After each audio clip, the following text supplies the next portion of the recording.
Hello, and thank you for tuning in to Connections and Directions, our University of Michigan Civil and Environmental Engineering podcast. My name is Michelle Santillan, and I am the CEE Marketing Communications Specialist and host of this series. During our podcasts, we are featuring members of our CEE community and how their work reflects our mission of engineers in service to society. We will be highlighting our strategic directions and our commitment to diversity, equity, and inclusion. CEE's 5 strategic directions are human habitat experience, shaping resource flows, adaptation, automation, and smart infrastructure finance. Our guest for this podcast is Associate Professor Herrick Clack.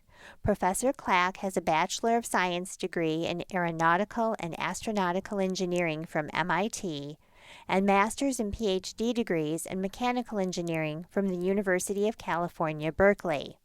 Professor Clack's research focuses on reducing the environmental and health impacts of a variety of airborne aerosols. Professor Clack, thank you for joining us today. It's my pleasure, Michelle. Please share with our listeners some details about your research area and goals and how they align with CEE's strategic directions and our mission of engineers in service to society. And so what we do in our lab is we're trying to understand, the behavior of these aerosols as they age, as they undergo chemical transformation in the atmosphere, or as a result of emission from a combustion process. And we are very interested in designing technologies to abate their emission, either to reduce the physical emission of the aerosol from its source, or to blunt or thwart its potential health impact. And so those are two somewhat different but ultimately related methods for achieving the same objective, which is to minimize the impact on human health and the environment of the aerosols that get emitted to the atmosphere. Do you think that over the past 2.5 to 3 years, as you mentioned, because of COVID, that your area of research has accelerated and that perhaps you've learned very quickly how to respond to this particular issue, but also you can use this to serve you in the future? Absolutely. So the last 3 years has been a whirlwind for all of us, of course, but it's been a particular whirlwind for myself, those in my group, and I even have a startup company. And so through all three of those efforts, it's been a lot of activity in the last 3 years. And just to set the kind of stage for what we've been through, uh, you know, folks may not remember that at the start of the pandemic, the medical and public health communities were maintaining a long-standing belief that infectious diseases, especially infectious viral diseases, largely were unlikely to be transmitted in the air. There's some exceptions. So measles is an exception. It is understood and accepted that measles can be transmitted through the air, and same thing with tuberculosis. But for things like influenza, and certainly for a novel coronavirus like SARS-CoV-2, at the start of the pandemic, the advice given by medical professionals was wash your hands, cover your cough, things like that. And so for those of us who deal with aerosols and those of us who deal specifically with bioaerosols, this was a very challenging time because we were spending a lot of effort trying to get our voices heard, trying to get our expertise appreciated by those who had the larger megaphone of here's how we respond to the pandemic. And so I think it's important to recognize that we went from a context where we have this infectious disease and we have very little protections against it. This was at the beginning, 2019, 2020, beginning of the pandemic. And the protective advice that was being given was one that essentially dismissed what ultimately ended up being the primary route of transmission, which is through the air. And so it's been very, very, very um, much an active period for those in the bioaerosol community. And fortunately, you know, after I think about 8 or 9 months, there was a shift. Both the U.S. CDC and the World Health Organization both changed their guidance. I think in late summer, early fall of 2020, to acknowledge the importance of airborne transmission.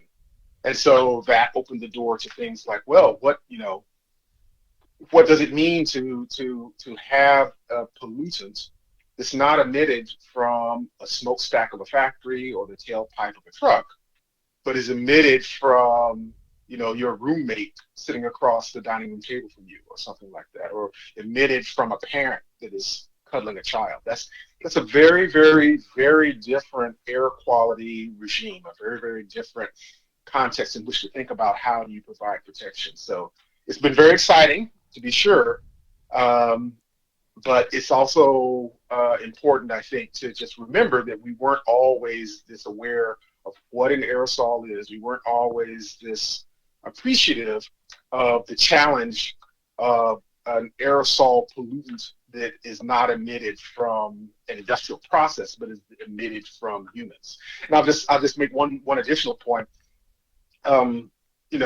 It's actually added kind of irony or surrealism for me, because before the pandemic, we were still doing research in the area of airborne pathogen control and mitigation.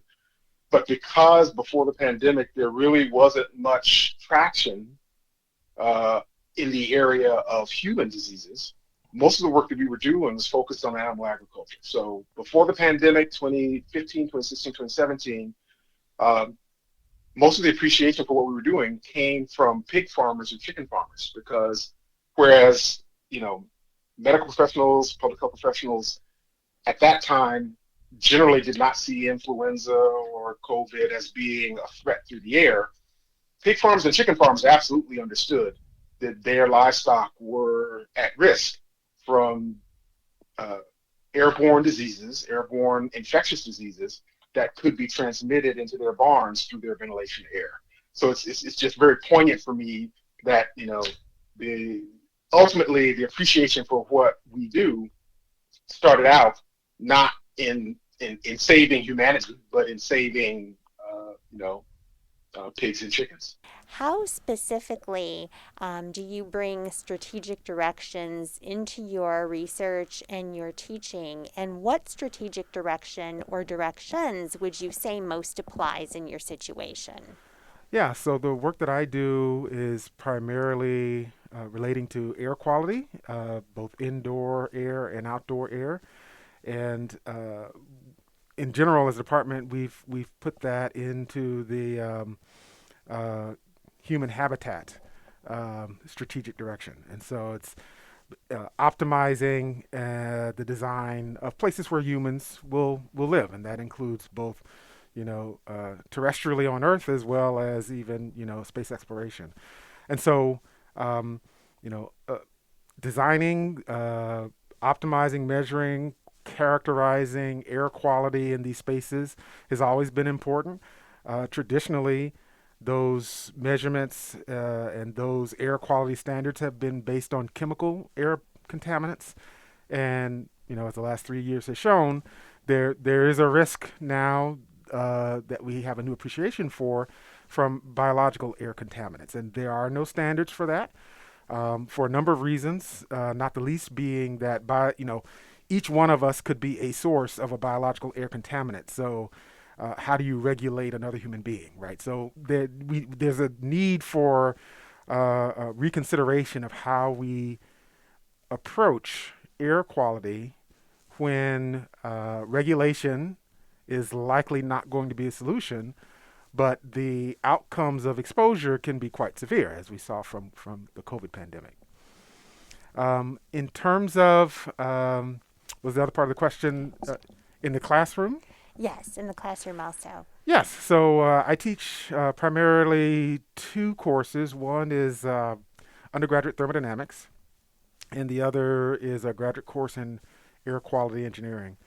Undergraduate thermodynamics is, not a favorite course of students, even outside of our department. You talk to mechanical engineers, chemical engineers, thermo. You could talk to someone, a layperson, who's never taken a thermo course, and they hear things about thermo. But I try and bring in um, everyday examples of thermodynamic principles.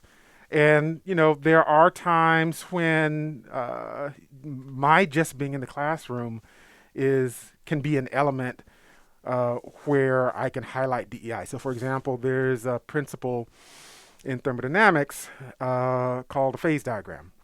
And oftentimes it's hard for students to, even when they've seen an image of a phase diagram, it's hard for them to understand how to use it and how to incorporate it into a thermodynamic analysis.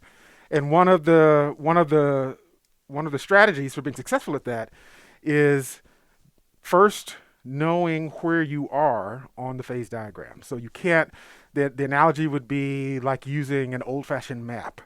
You can't use a map to get somewhere unless you can find where you currently are on that map. And so, I could easily just go with that analogy in teaching about using a phase diagram. But I actually incorporate part of my identity. I talk about my husband, who has a very poor sense of direction. And I talk about how before, Google Maps and smartphones, I would get calls from him saying, "I'm lost, help me get home." And I would ask him, "Well, where are you?" And he would say, "I don't know." And the frustration was, I absolutely can't help you unless I know where you are. And I remember when I first started doing that maybe 7 or 8 years ago here at Michigan, I remember doing it consciously. And every year, there'd be a little titter, a little twitter in the classroom when I did it.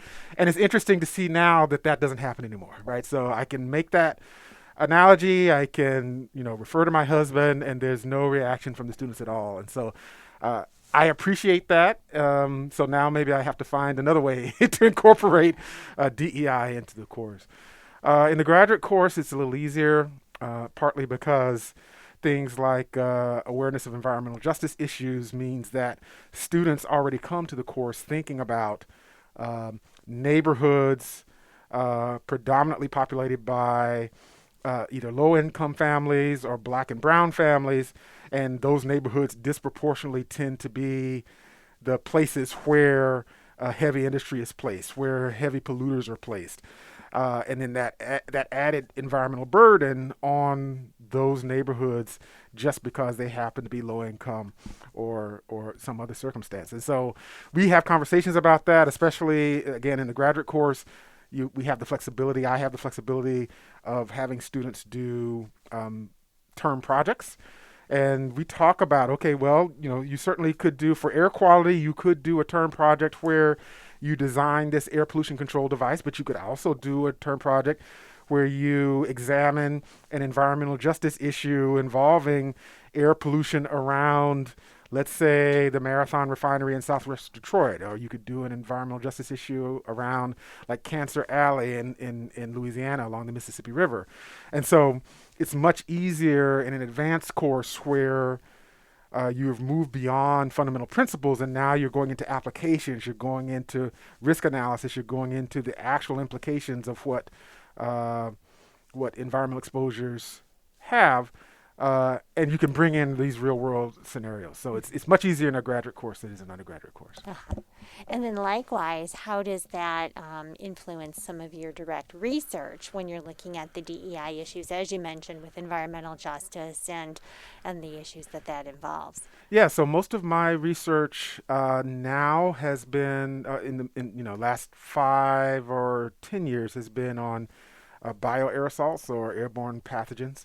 But before that, my research was focused on airborne toxic metals, so things like mercury emitted from burning coal and things like that. And so there was a very direct tie between the work that I was doing to reduce the amount of mercury emitted from these power plants and where that mercury might end up um, depositing in a watershed, being taken up by vegetation and fish, and then ultimately being eaten by humans. So, um, anytime, almost any time, and that, whether it's an environmental engineering course or environmental engineering research or mechanical engineering research, I think almost any time you're dealing with um, a residual, or you're dealing with some byproduct of a process that is whose release is either uncontrolled or not controlled enough,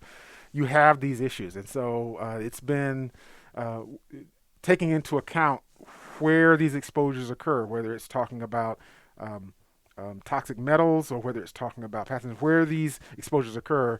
That's been a part of my research, or at least an element of how we think about our research for quite a while.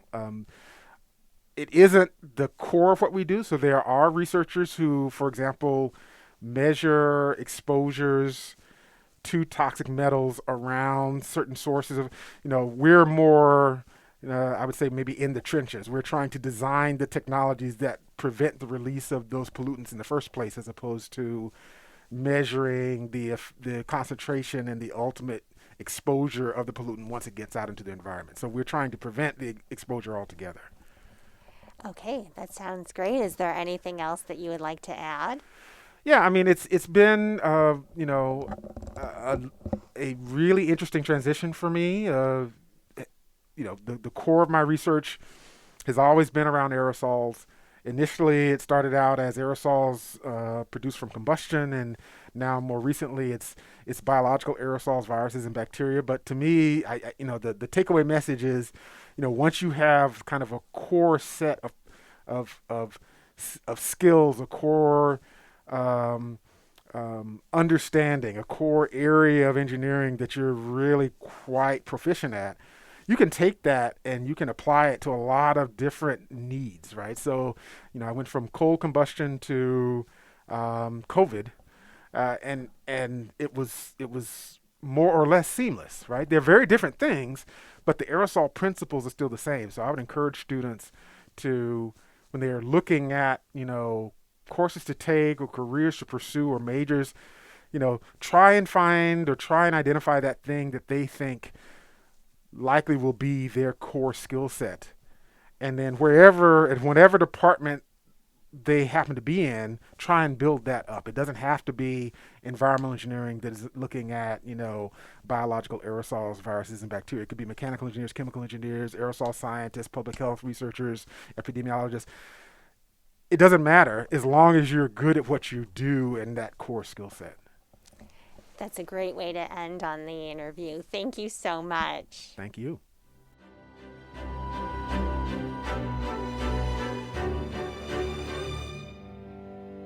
Thank you for listening to our podcast conversation. For more information about CEE at Michigan, please visit our website at cee.umich.edu.